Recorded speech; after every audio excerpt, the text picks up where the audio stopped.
يزعم علماء الشيعة أن علي بن أبي طالب رضي الله عنه يحيي ويميت ولا تقل بإذن الله، وأن كلمة بإذن الله هذه لم توجد في الروايات عند الشيعة، وأنهم حينما يقولون ذلك يقولون بإذن الله مراعاة للنواصب أي لأهل السنة والجماعة، حتى لا يتهمهم أهل السنة والجماعة أنهم مشركون.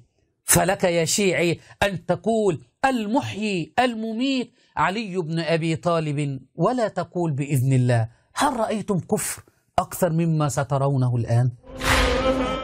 وهل الإمام علي بن أبي طالب يحيي ويميت بإذن الله؟ قطعا، يعني هذه مسألة بديهية في معتقدنا. النص الذي مر قبل قليل وذل كل شيء لكم، وذل كل شيء لكم، أصلا الزيارة ما قالت بإذن الله، وكل شيء بإذن الله. هذا من أمراض علمائنا، حينما يريدون أن يتحدثوا عن أهل البيت يضيفون إليها بإذن الله مراعاة للنواصب ولأعداء أهل البيت. أهل البيت لا يقولون ذلك، وإذا قالوا فإنهم يقولونه في مقام المداراة.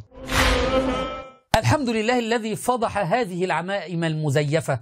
سمعتم يا شيعة؟ سمعتم يا مسلمون أن المحيي المميت يحيي ويميت علي بن أبي طالب رضي الله عنه ولا تقول بإذن الله. عمائم مزيفة.